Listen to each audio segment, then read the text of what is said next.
नमस्कार दोस्तों, कैसे हैं आप सब। स्वागत है आपका एक बार फिर से आपके अपने चैनल फिल्मी आदमी पर। दोस्तों, हमारे हिंदुस्तान में, भारत देश में हर साल सैकड़ों ही फिल्में बनती हैं।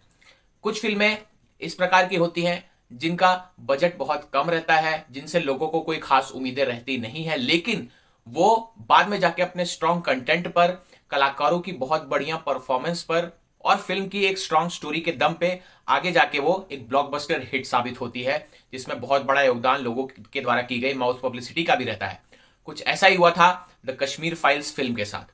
और दोस्तों, दूसरे एक और तरह की फिल्में जो बनती हैं वो होती हैं बहुत बड़े बजट की, उसमें स्टार कास्ट भी बहुत बड़ी रहती है, लेकिन उस फिल्म से लोगों को बहुत ज्यादा उम्मीदें भी रहती है, लेकिन वो फिल्म अपने third class content, senseless logic, senseless story वगैरह के कारण वो फिल्म बॉक्स ऑफिस पे औंधे मुंह गिर जाती है, सुपर फ्लॉप हो जाती है। और तीसरे कैटेगरी की फिल्म जो हमारे हिंदुस्तान में बनती है वो रहती है सबसे बड़े मास लेवल की फिल्में, जैसे उनका बजट भी बहुत हाई रहता है, उसमें एक बहुत बड़ी स्टार कास्ट को लिया जाता है, उसकी राइटिंग भी बहुत स्ट्रांग रहती है, स्टोरी बहुत स्ट्रांग रहती है, ओवरऑल उसका कंटेंट बहुत ही जबरदस्त रहता है, सिनेमाटोग्राफी वगैरह की बहुत शानदार रहती है। तो ऐसी फिल्म का बजट भी बहुत ज्यादा होता है, तकरीबन 300-400 करोड़। तो इस फिल्म से इतना बड़ा हाइप क्रिएट हो जाता है कि इससे उम्मीदें बहुत ही ज्यादा बढ़ जाती हैं लोगों की, और ये फिल्म फिर बाद में जाके भी सुपर हिट होती है, लेकिन इसमें बहुत ज्यादा दबाव रहता है कि ये जो इतना ग्रैंड लेवल का है इस पर खरी उतरे। तो आज हम जिस मूवी की बात कर रहे हैं वो इस तीसरी कैटेगरी में ही आती है, और आज हम उसी का रिव्यू करने वाले हैं। हम रिव्यू करने वाले हैं भारत की इस साल की सबसे मोस्ट अवेटेड फिल्मों में से एक, RRR का। जी हां, SS राजामौली की फिल्म RRR, जो 25 मार्च 2022 यानी आज सिनेमाघरों में रिलीज हो चुकी है। हमने ये फिल्म देखी और आज हम आप इसका रिव्यू करेंगे। वीडियो थोड़ा सा लंबा हो सकता है क्योंकि फिल्म इतने ग्रैंड लेवल की जब हो तो रिव्यू भी थोड़ा सा डिटेल में होना चाहिए, और मैं जाना चाहता हूं अपने डिटेल रिव्यूज के लिए। तो आइए शुरू करते हैं इसका रिव्यू। ये फिल्म कैसी है, बहुत ग्रैंड लेवल की है, तो देखते हैं कैसी है film. Junior NTR, Ramcharan, Alia Bhatt, Ajay Devgan वगैरह इसे एक मजबूती प्रदान कर पाए हैं कि नहीं, चलिए पता लगाते हैं रिव्यू में। तो दोस्तों, सबसे पहले हम बात करें इस फिल्म की स्टोरी की। तो SS राजामौली साहब ने भी ये फिल्म लिखी है, साथ में को राइटर्स भी उनके पिताजी ने भी ये फिल्म लिखी है, दोनों मिलकर लिखी है। और इस फिल्म की जो स्टोरी है मुख्य तौर पे जो बेस्ड है, जिसका ताना बाना बुना गया है आंध्र प्रदेश की तरफ के दो बहुत ही बेहतरीन फ्रीडम फाइटर्स जिन्हें लोग भगवान मानते हैं। एक है अल्लूरी सीताराम राजू और दूसरे कोमाराम भीमा जी।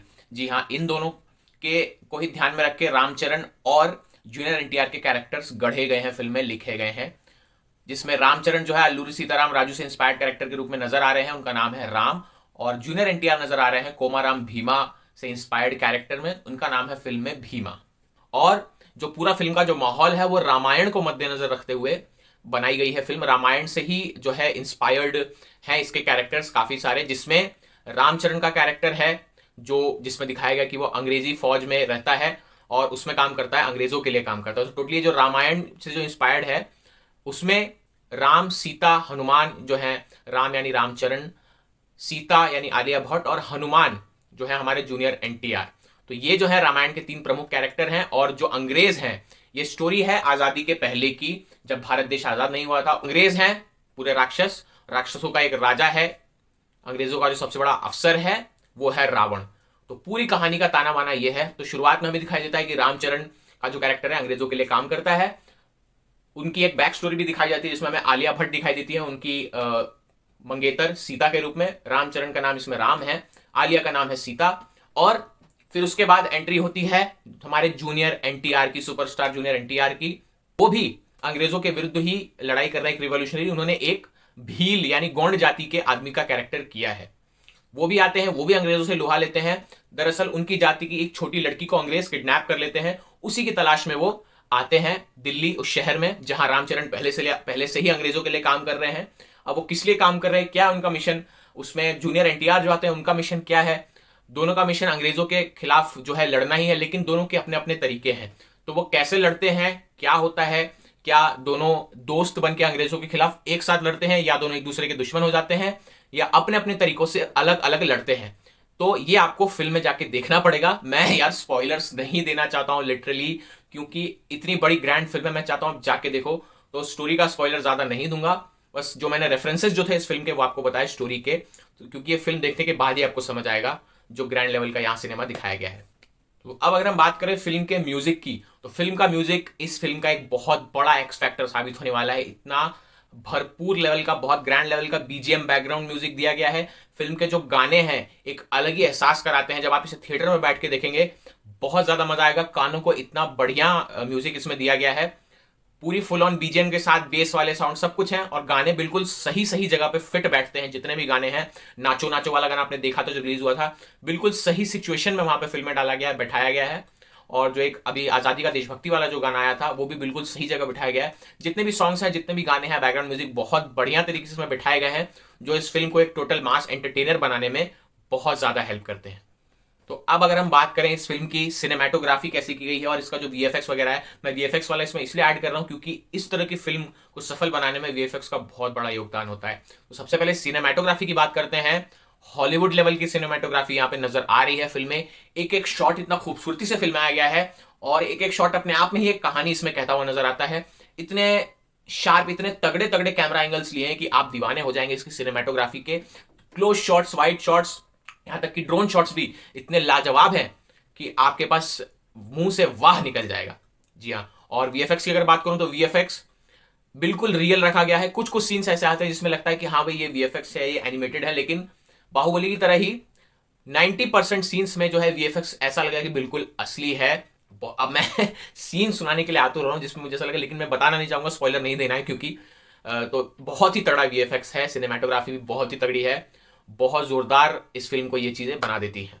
तो अब अगर हम बात करें इस फिल्म में जितने भी एक्टर्स हैं सबकी एक्टिंग की, भैया खराब एक्टिंग का सवाल पैदा ही नहीं होता है। स्टार कास्ट जोरदार ली गई है, जैसा मैंने बताया कि बहुत बड़ी स्टार कास्ट होती है तो एक्सपेक्टेशन बहुत होती है फिल्म में। तो star cast Ram Charan, superstar Ram Charan, superstar junior NTR, Ajay Devgan, Alia Bhatt, इन सब सितारों से सजी हुई फिल्म। ऊपर से डायरेक्टर एस राजामौली। अब एक्टिंग की बात करें, Ramcharan one of the best performance in his career. Junior NTR ने बहुत बहुत बढ़िया बेस्ट परफॉर्मेंस दी है। पहले इन दोनों की ही बात कर लेते हैं। रामचरण और जूनियर एनटीआर दोनों का तो मैं इस फिल्म के बाद तो फैन हो ही गया हूं। रामचरण का मैं बहुत बड़ा फैन हो गया था जब मैंने उनकी पिछली फिल्म रंगास्थलम देखी थी। जिस लेवल की उनकी एक्टिंग थी, इस फिल्म में भी वो लेवल बरकरार रखा हुआ है। उन्होंने बता दिया है कि सुपरस्टार चिरंजीवी का बेटा होने के कारण जो नेपोटिज्म के आरोप उन पर लगते रहते हैं, उस पर उन्होंने बिल्कुल गलत साबित किया है, करते भी आए हैं पहले से। बहुत ही कमाल की एक्टिंग करी है, पूरे के पूरे एनर्जी हाउस हैं रामचरण। उनके लुक्स, उनकी एक्टिंग का एक्शन, बॉडी बिल्डिंग जो उन्होंने करी, और एनर्जी जो नाटो नाटो जो गाना है, नाचो नाचो, जो एनर्जी उन्होंने दिखाई है पूरी फिल्म में, जो एनर्जी दिखाई, बहुत काबिल तारीफ है। एक्चुअली हम तो बहुत छोटे हैं, इतनी बढ़िया एक्टिंग उन्होंने की है ये बताने के लिए। जूनियर एनटीआर की बात करें, one of the best actors in south cinema, one of the best dancers in south cinema. Ramcharan के लिए भी बात कहना चाहूंगा, जूनियर एनटीआर ने भी अपने कैरियर की सबसे बेस्ट परफॉर्मेंस में से एक दी है यहाँ पे। सेम एनर्जी लेवल जो रामचरण का है, एनटीआर का भी दिखाया गया है। एक्चुअली बहुत मुश्किल था दोनों एक्टर्स के लिए, क्योंकि लगभग सेम एनर्जी लेवल है दोनों का इस फिल्म के अंदर। तो किसका एनर्जी लेवल कितना ज्यादा है ये आप कैलकुलेट नहीं कर पाएंगे। दोनों की बहुत ज्यादा पावर पैक परफॉर्मेंसेस हैं, और सीन दर सीन इनकी जो है बढ़ती जाती है, बढ़ती जाती है, और लास्ट में जाके अपनी एक्टिंग का पूरा दमखम यहाँ पे लोग दिखाते हैं। पूरी फिल्म के अंदर ही जो है इन्होंने एक्टिंग के एक नए कीर्तिमान स्थापित करते हुए दोनों नजर आते हैं। अब अजय देवगन सर की बात करें, कुछ समय के लिए ही स्क्रीन पे आते हैं शुरुआत में और इंटरवल के पहले, लेकिन अपनी एक इमेज बना के जाते हैं। कुछ समय के लिए आते हैं, लेकिन आपको ऐसा लगेगा कि वो पूरी फिल्म में है। जी हाँ, आप ऐसा फील करेंगे कि अजय देवगन यही आसपास में ही कहीं है। पूरी फिल्म में आपको उनका रेफरेंस मिलेगा। आलिया भट्ट, स्क्रीन टाइम बहुत कम है रामचरण की पत्नी मंगेतर सीता के रोल में, लेकिन जितना भी स्क्रीन टाइम मिला है उसमें आलिया ने साबित कर दिया है कि नेपोटिज्म के आरोप उन पर लगते रहते, लेकिन वो फिल्म दर फिल्म बहुत तगड़ी एक्ट्रेस होती जा रही है एक्टिंग के मामले में। गंगूबाई कठेवाड़ी में हमने देखा, बहुत बढ़िया उन्होंने वो कैरेक्टर को पढ़ा था। हालांकि फिल्म उतनी सफल रही नहीं विवादों के कारण, लेकिन आलिया भट्ट ने जो एक्टिंग में अपने इंप्रूवमेंट किया है, पुरानी फिल्मों से लेके उनकी जो अभी जो लेवल दिखाया मुझे आरआर में, बहुत ज्यादा इंप्रूव किया उन्होंने। तो एक्टिंग उन्होंने बहुत बेहतरीन की है। इसके अलावा छोटे छोटे रोल्स में और कैरेक्टर्स भी नजर आते हैं, जैसे श्रेया शरण अजय देवगन की पत्नी और रामचरण की माँ के रोल में है वो। तो दृश्यम वाला ही फील आता है जब आप उन दोनों को स्क्रीन पर देखते हो। दृश्यम में दोनों हस्बैंड वाइफ के रोल में थे, तो वैसा ही कुछ आता है। श्रेया शरण को भी आलिया भट्ट से भी कम स्क्रीन टाइम मिला, लेकिन उन्होंने भी जितना भी टाइम मिला है बहुत बढ़िया एक्टिंग की है। तो एक्टिंग के मामले में कहीं भी ये पीछे नजर नहीं आती है फिल्म। सारे एक्टर्स की एक्टिंग जो है एकदम टॉप क्लास, टॉप लेवल की है। तो दोस्तों अब अगर मैं लास्ट में बात करूं कि ओवरऑल जो फिल्म का जो है परफॉर्मेंस और आपको ये फिल्म देखनी चाहिए या नहीं देखनी चाहिए, तो भैया अगर ये फिल्म नहीं देखोगे तो फिर आपको कोई फिल्म नहीं देखनी चाहिए।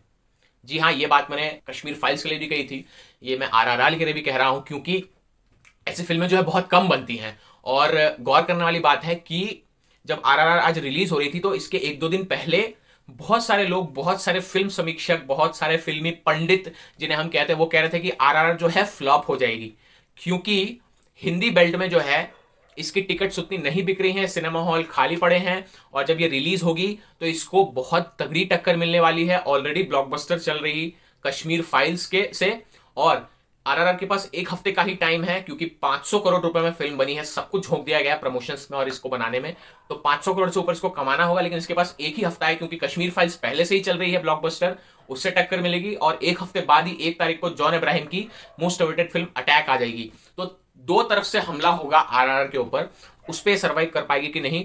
बहुत सारे फिल्म पंडितों को एक डाउट था कि इस वजह से आरआरआर फ्लॉप हो जाएगी, और ऊपर से हिंदी की जो इसमें डबिंग की है, हिंदी बेल्ट में ऑडियंस का, जो नॉर्थ वाली ऑडियंस है, बहुत बड़ा योगदान रहता है फिल्म को ब्लॉकबस्टर बनाने में, सब स्पेशली इस आरआरआर जैसी पैन इंडिया फिल्म को।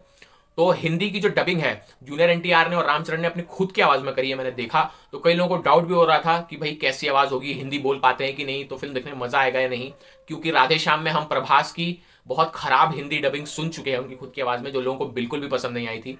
लेकिन इस फिल्म में वो बात नहीं है। मैं बताना चाहूंगा, रामचरण और जूनियर एनटीआर दोनों ने बहुत बढ़िया हिंदी बोली है। कुछ कुछ सीन्स में उनका साउथ वाला टोन थोड़ा सा आ जाता है और एक ठहराव नजर आता है, लेकिन वो आप नेग्लेक्ट कर देते हो उनकी एक्टिंग देख के। बहुत सारे लोग ये लग रहा था, और मैं खुद भी सुबह देख रहा था कि जब मैंने मॉर्निंग वाला शो बुक करने के लिए किया तो मॉर्निंग वाला शो ऑलमोस्ट पूरा खाली पड़ा था। लेकिन यहां आरआरआर के साथ वही वाला फैक्टर काम करता हुआ नजर आ रहा है जो माउथ पब्लिसिटी होती है। जी हाँ, सेम ऐसा ही कश्मीर फाइल्स के साथ हुआ।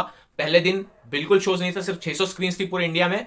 लोगों की माउथ पब्लिसिटी ने इतना पॉपुलर बना दिया कि 4000 से ज्यादा स्क्रीन पे इस टाइम चल रही है। 4000 तो मतलब कल का नंबर था, आरआरआर के रिलीज होने के बाद एग्जैक्ट नंबर है वो मुझे अभी ध्यान नहीं, फिर भी 2000 2500 से ऊपर स्क्रीन पे ये चल रही है कश्मीर फाइल्स अभी भी। तो इस तरह से ही आरआरआर के साथ भी होता हुआ मुझे नजर आया। सुबह सीट जो खाली थी, जैसे जैसे जैसे दोपहर हुई, शाम हुई, सीट्स जो अपने आप भरती चली गई। जो मैंने शो देखा वो टोटल हाउसफुल था आरआरआर का। तो मुझे भी ऐसा लग रहा है कि आप लोग बहुत बढ़िया माउथ पब्लिसिटी कर रहे हैं। जिस तरह से कश्मीर फाइल्स की आपने जो पब्लिसिटी की है, माउथ पब्लिसिटी, इसने ब्लॉकबस्टर बना दिया। आरआरआर को भी हिंदी बेल्ट के ऑडियंस से मैं कह रहा हूं, क्योंकि साउथ में इसका ब्लॉकबस्टर होना पक्का है भैया। वहां लोग रामचरण, जूनियर एनटीआर, इन सबको भगवान मानते हैं, तो इनकी नॉर्मल फिल्में भी ब्लॉकबस्टर हो जाती हैं। फिर आरआरआर जैसे फिल्म तो बहुत ही मास लेवल की है। तो इस फिल्म को जाके आप सबको देखना चाहिए, हिंदी बेल्ट वालों को। बहुत बढ़िया फिल्म है, और जितने भी इसमें स्टार कलाकार हैं उन्होंने ये बिल्कुल भी साबित नहीं होने दिया कि वो स्टार नहीं है। स्टार लेवल की टॉप क्लास सबकी परफॉर्मेंस है, पावर पैक परफॉर्मेंसेज है। और एक बात और बताना चाहूंगा कि इस फिल्म का जो पहला हाफ है वो थोड़ा सा धीरे धीरे धीरे जाता है, स्लो ऊपर उठेगा, लेकिन इंटरवल के बाद जो ये फिल्म रफ्तार पकड़ती है, आप हैरान रह जाओगे। ऐसे ऐसे इसमें सीन्स होते हैं जो आपको सोचने पे मजबूर कर देंगे, हैरान कर देंगे। एक सस्पेंस थ्रिलर की जगह स्टोरी जब पलटती है उसके बाद, मैं स्पॉइलर देना चाह रहा हूं लेकिन नहीं दूंगा। और एक और बात जो इसकी पॉजिटिव लगी, और हर साउथ फिल्मों की जो ज्यादातर साउथ फिल्में बनती है उसमें ये होता ही है, इस वजह से ही आजकल साउथ की फिल्में पसंद की जा रही है, इसमें हिंदुइज्म को बहुत ज्यादा प्रमोट किया जाता है, बहुत ज्यादा बढ़ावा दिया जाता है। हर फिल्म में ही हिंदू देवी देवताओं का एक बखान होता है, गुणगान होता है, उनका रेफरेंस लिया जाता है। बिल्कुल ऐसा इस फिल्म में भी है। आपने जैसे ट्रेलर में भी देखा, फिल्म में भी देखेंगे, रामचरण का जो कैरेक्टर है भगवान श्री राम से इन्फ्लुएंस्ड है, सीता, आलिया भट्ट का कैरेक्टर सीता मैया से इन्फ्लुएंस्ड, और इन दोनों को जो मिलाते हैं, हनुमान जी, जूनियर एनटीआर का कैरेक्टर उनसे इंस्पायर्ड है। तो जो एक सिनेमाटोग्राफी जो स्क्रिप्ट नजर आती है आपको, जो डायरेक्टर कहना चाहते हैं वो आपको समझ आ जाता है कि क्या रेफरेंस है। ये स्टोरी कुछ इस तरह से चलती है, रावण को ये लोग कैसे मारते हैं, या रावण यानी अंग्रेज को, फिर राम सीता का मिलन होता है, रामायण जैसे ही इस फिल्म की कहानी जो बढ़ती है, आगे बढ़ती है, फिर अंत कैसे होता है, ये सब। तो भगवान श्री राम का एक बहुत बढ़िया यहाँ पे एंगल लिया गया है फिल्म में, जो मुझे काफी पसंद आया। तो इसलिए भी मैं कहूंगा कि अगर आपने कश्मीर फाइल्स देखी हुई है, उसके बाद में आपको समझ आया है कि हिंदुओं के साथ कितना अत्याचार हुआ, आपको साउथ की फिल्में जरूर देखनी चाहिए। हिंदुइज्म का सबसे अच्छा प्रचार, हमारे हिंदू धर्म का सबसे अच्छा प्रचार साउथ की फिल्में ही करती हैं। आरआरआर में भी यही देखने मिलेगा। और कुछ कुछ सीन्स के बारे में बताना चाहूंगा। कुछ कुछ सीन्स इतने जबरदस्त है, खासतौर पर जो ट्रेलर में आपने देखा, और जो जूनियर एनटीआर और शेर वाला सीन, फिर एनटीआर और रामचरण जब आमने सामने, बहुत ग्रैंड लेवल के सीन्स है। मतलब ये तो एक दो सीन्स मैं बता रहा हूं, इतने सारे सीन्स हैं इस तरह के। और कुछ कुछ सीन्स तो इतने ज्यादा हैरान करते हैं कि आप तो उठ के सीट पे से अपनी तालियां बजाएंगे, सीटी मारेंगे। तो ये पूरा ओवरऑल है फिल्म का ताना बाना, तो जरूर से जाके इसको आपको देखना चाहिए। रामायण वाला जो एंगल जो फिल्म में दिखाया गया वो मुझे काफी पसंद आया। और एक और चीज जो इस फिल्म को बहुत ग्रैंड बनाती है या सबसे अलग बनाती है, वो है जो मुद्दे उठाए गए, यानी कि जल, जीवन और जंगल, ये सब इंसान की देन है, इंसान पे सबका हक है, सबको बराबरी से मिलना चाहिए। और इसमें आग और जल की जो दोस्ती दिखाई गई है कि जल और अग्नि जब एक साथ मिल जाते हैं तो कितने भीषण हो सकते हैं, ये भी दिखाया गया है। और एक और बात जो हाईलाइट करने वाली है कि इस फिल्म में आजादी का जो है स्वतंत्रता संग्राम, स्वतंत्रता सेनानी को दिखाया गया। तो पहली बार मुझे ऐसी कोई फिल्म जो है नजर आई जिसमें गांधी जी का बिल्कुल भी जिक्र नहीं है। गांधी जी से हट के भी आजादी के बारे में सोचा जा सकता है, ये इस फिल्म में बताया है। क्योंकि गांधी जी की लगभग हर बॉलीवुड फिल्म जिसमें भी आजादी की बात होती थी, सब में गांधी जी की बात होती थी। तो अब गांधी जी से आगे बढ़ के भी कुछ विजन है डायरेक्टर का, ये बताया गया है कि आजादी में सिर्फ और सिर्फ गांधी जी का योगदान नहीं था, बहुत सारे लोगों का योगदान था, बहुत बड़ी मात्रा में स्वतंत्रता सेनानी थे। फिर भी गांधी जी को ही सबसे ज्यादा क्रेडिट दिया जाता है। तो इस फिल्म में गांधी जी से थोड़ा सा हट के ये बताया गया है कि और भी स्वतंत्रता सेनानी थे जिनका बहुत बड़ा योगदान था भारत को आजाद कराने में या भारत की आजादी की लड़ाई में, जो कि मुझे एक बहुत अच्छी बात लगी, पॉजिटिव बात लगी। तो लास्ट में बात कर लेते हैं कि मैं इस फिल्म को अपने कितनी चाय दूंगा। स्टार रेटिंग तो मैं देता नहीं, जैसा कि आप सब जानते हैं। तो इस फिल्म को मैं दूंगा 5 में से 4.5 चाय। जी हाँ, 4.5 चाय इस फिल्म को दूंगा। एक चाय दूंगा इस फिल्म की बहुत बढ़िया स्टोरी के लिए जो दर्शकों को बांधे रखती है। दूसरा चाय मैं दूंगा, चाय का कप, वो मैं दूंगा इस फिल्म की बेहतरीन सिनेमेटोग्राफी और वीएफएक्स वाले काम के लिए। तीसरी चाय मैं दूंगा सभी कलाकारों की एकदम जबरदस्त मास लेवल एक्टिंग के लिए। चौथी चाय जो मैं दूंगा इसके बहुत ही जबरदस्त बैकग्राउंड म्यूजिक के लिए, बीजीएम के लिए, जो इसे और भी ग्रैंड लेवल का बनाता है। और एक आधा कप जो चाय है इसको मैं देना चाहूंगा जो इसमें रेफरेंसेस लिए गए हैं रियल लाइफ कैरेक्टर से, यानी जो फ्रीडम फाइटर्स के कैरेक्टर से, और भगवान श्री राम का रामायण का जो रेफरेंस लिया गया है, उस रेफरेंस से फिल्म कितनी ग्रैंड बन जाती है, उसके लिए एक आधा कप मैं चाय और दूंगा। और एक आधा कप जो चाय है मैं इनसे लेके खुद पी जाऊंगा, इस बात के लिए कि फिल्म जो है थोड़ी सी मुझे ऐसा लगा कि लंबी है, 3 घंटे के करीब की फिल्म, थोड़ा सा और शॉर्ट किया जा सकता था। और जो कहीं कहीं जो है रामचरण और एनटीआर जूनियर के जो हिंदी डबिंग है, जो कहीं कहीं ऐसा लगता है कि नकली है या बनावटी है, हालांकि वो और फिल्मों में वो करेंगे तो वो निश्चित तौर पे सुधर जाएगी, लेकिन बहुत बढ़िया है। लेकिन कुछ कुछ जगह पे जो ठहराव है उनकी हिंदी बोलने में, उसके लिए मैं आधा कप जो है चाय छीन के खुद पी जाऊंगा। तो इस फिल्म को 4.5 चाय में देता हूं। तो ये था मेरा साल की सबसे मोस्ट अवेटेड फिल्मों में से एक RRR का डिटेल वाला रिव्यू। कैसा लगा आपको कमेंट सेक्शन में जरूर बताइएगा। ये भी बताइएगा कि क्या मेरा रिव्यू देख के आपके अंदर एक्साइटमेंट जागा इस फिल्म को देखने के लिए। तो आप फिल्म देखने कब जा रहे हैं ये भी बताइएगा। और कोई बात करनी है तो इंस्टाग्राम और ट्विटर पर मिल जाऊंगा, लिंक नीचे दे रहा हूं, डिस्क्रिप्शन में भी दूंगा। आइए वहां पे बात करते हैं, फिल्मी बात करते हैं। तो आज के वीडियो में बस इतना ही। जय हिंद।